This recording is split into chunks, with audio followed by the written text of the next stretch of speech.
আসসালামু আলাইকুম everyone, welcome back to my channel Sanu cooking. আশা করছি আপনারা সবাই খুব ভালো আছেন। আলহামদুলিল্লাহ, আমিও আগের থেকে একটু ভালো আছি। আজকের আমার রেসিপি মিষ্টি পোলাও। চলুন দেরি না করে রেসিপিটা শুরু করে দিই। এই রেসিপিটা বানানোর জন্য এখানে প্রথমে আমি ভাতটা আগে রান্না করে নেব। সেজন্য আগে থেকে আমি হাঁড়িতে পানি বসিয়ে দিয়েছিলাম গ্যাসে, আর পানিটা গরম হয়ে এসেছে। এখানে আমি দিয়ে দিলাম অল্প একটু গরম মশলা, আর দিলাম আমি লেবুর রস। এবার আগে থেকে আমি এখানে বাসমতি চাল ভিজিয়ে রেখেছিলাম। এখানে এটা 1.5 গ্লাসের মতো বাসমতি চাল আছে। পানিটা খুব ভালোভাবে ফুটে এলে এবার আমি চালটা দিয়ে দেব। দিয়ে ভাতটা আমি ঠিক 90%-এর মতো সেদ্ধ করে নেব, আর 10% আমি বাকি রাখবো।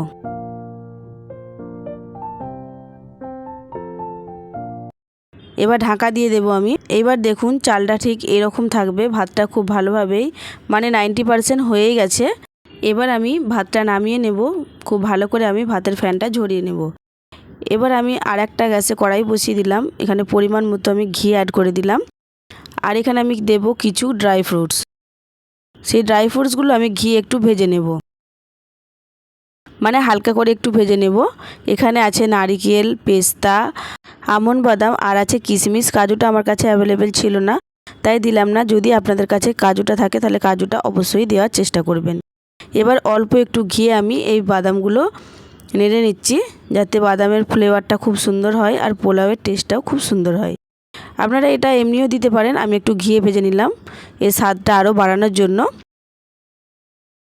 এবার আমি আর একটা হাঁড়ি বসিয়ে দিলাম গ্যাসে। এখানেও আমি পরিমাণ মতো ঘি দিয়ে দিলাম। এই পোলাওটা আপনারা তেলেও করতে পারেন, সাদা তেলে, কিন্তু আমি এখানে ঘি দিয়েই করলাম যাতে এর টেস্টটা খুব ভালো হয়। যেহেতু বাড়িতে বানাচ্ছি, একটু স্পেশালভাবে তো বানাতেই হবে। এবার আমি ফোড়নে দিয়ে দিলাম 2টো এলাচ আর 3টে লং, আর দিয়ে দিলাম আমি চিনি, আর দিলাম আমি অল্প একটু দুধটা আমি আগে থেকে জাল করে রেখেছিলাম। যে সকল বন্ধুরা এতদূর পর্যন্ত আমার ভিডিওটা দেখে এলেন, প্লিজ একটা লাইক দিয়ে দেবেন। আপনাদের লাইক আমাকে উৎসাহিত করে পরবর্তী ভিডিওটা বানানোর জন্য। এবার চিনিটা একটু হালকা নাড়াচাড়া করে নিয়ে ওই যে ভাতটা আমি ঝরিয়ে রেখেছিলাম, ভাতটা দিয়ে দিলাম। এখানের স্টেপটা পুরোপুরিভাবে ফলো করবেন, তাহলে পোলাওটা পারফেক্টভাবে রেডি হবে। এবার আমি একটা লেয়ার ভাতে দিয়ে দিলাম চিনির উপরে। ভাতটা কিন্তু 90%ই সেদ্ধ করতে হবে। এবার আমি ভাতের উপরে আবারও চিনি দিয়ে দিলাম। একদম সহজভাবে দেখানোর চেষ্টা করেছি। এই রেসিপিটা যে কেউ দেখলে একবার বানিয়ে ফেলতে পারবেন। এবার আমি হাই ফ্লেমে এই ভাতটা একটু জাল করে নেব, যাতে করে চিনিটা খুব ভালোভাবে গলে যায়। এটা হাই ফ্লেমেই করতে হবে। এবার খুব ভালো করে চিনিটা ভাতের সঙ্গে মিশে গেলে এবার আমি অল্প একটু ফুড কালার দিয়ে দেবো। এখানে আমি 2 রকমের ফুড কালার ইউজ করেছি, একটু গ্রিন আর একটু লাল। এই দুটো ফুড কালার আমি একটু ভাত দিয়ে মিক্স করে নিয়েছি। এবার আমি এক এক করে এইভাবে ভাতের উপরে বসিয়ে দেব।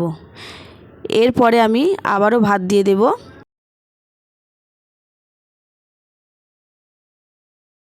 বাকি যে ভাতটা বেঁচে ছিল সেই ভাতটা এবার আমি দিয়ে দিলাম। এবার আমি উপর থেকে দিয়ে দেব কিছু ড্রাই ফ্রুটস। এই ড্রাই ফ্রুটসগুলোই আমি ঘিয়ে ভেজে রেখেছিলাম। এবার ভাতের উপরে দিয়ে দিলাম, দিয়ে একটু চারিদিকে একটু ছড়িয়ে নিলাম। এরপর এর উপরে দিয়ে দেব আমি খোয়া। এই খোয়াটা অবশ্যই দেওয়ার চেষ্টা করবেন, খেতে দারুণ লাগে বন্ধুরা। আর যদি না থাকে না দিলেও হবে। এবার এইভাবে আমি সব কিছু উপকরণ দিয়ে ঢাকা দিয়ে রেখে দেব 5 মিনিটের মতো স্লো জালে। আর উপর থেকে দিয়ে দিলাম আমি চেরিটা দেখতে ভালো লাগার জন্য দিলাম। এগুলো সবই অপশনাল, আপনারা দিতেও পারেন নাও পারেন। 5 মিনিট আমি দমে রেখেছিলাম, একদম স্লো আছে। এবার দেখুন খুব ভালোভাবে ঢাকাটা খুলেছি, দেখুন দেখতে কতটা সুন্দর লাগছে। এবার আমি একটু নিচে থেকে উপরে ভাতটা নাড়াচাড়া করে নেব, যাতে খুব ভালো করে সমস্ত উপকরণ মিক্স হয়ে যায়। দেখুন যে মিক্স করছি আমি, ভাত কিন্তু আমার একটাও ভাঙেনি। প্রত্যেকটা ভাত একদম পারফেক্টভাবে লম্বা লম্বা হয়ে আছে। যেহেতু আমি 90% সেদ্ধ করেছিলাম, আপনারা একদম 90%ই সেদ্ধ করবেন যদি বাড়িতে বানান, তাহলে পারফেক্টভাবে পোলাওটা রেডি হয়ে যাবে। খুব বেশি সময়ও লাগেনি বন্ধুরা, একদম খুব তাড়াতাড়ি এই পোলাওটা তৈরি হয়ে যায়। যে কোনো স্পেশাল অনুষ্ঠানে কিংবা বাড়িতে কোনো মেহমান এলে আপনারা এই পোলাওটা অবশ্যই একবার ট্রাই করে দেখবেন। আশা করছি খুবই ভালো লাগবে। যদি ভালো লেগে থাকে তাহলে প্লিজ লাইক, কমেন্ট, শেয়ার করে দেবেন। আর যদি কেউ আমার চ্যানেলে নতুন এসে থাকেন তাহলে প্লিজ আমার চ্যানেলটা সাবস্ক্রাইব করে আমার পাশেই থাকবেন। তাহলে আসি, ফিরে আসবো নতুন একটা ভিডিও নিয়ে। ততক্ষণ সবাই ভালো থাকবেন, সুস্থ থাকবেন। আল্লাহ হাফিজ।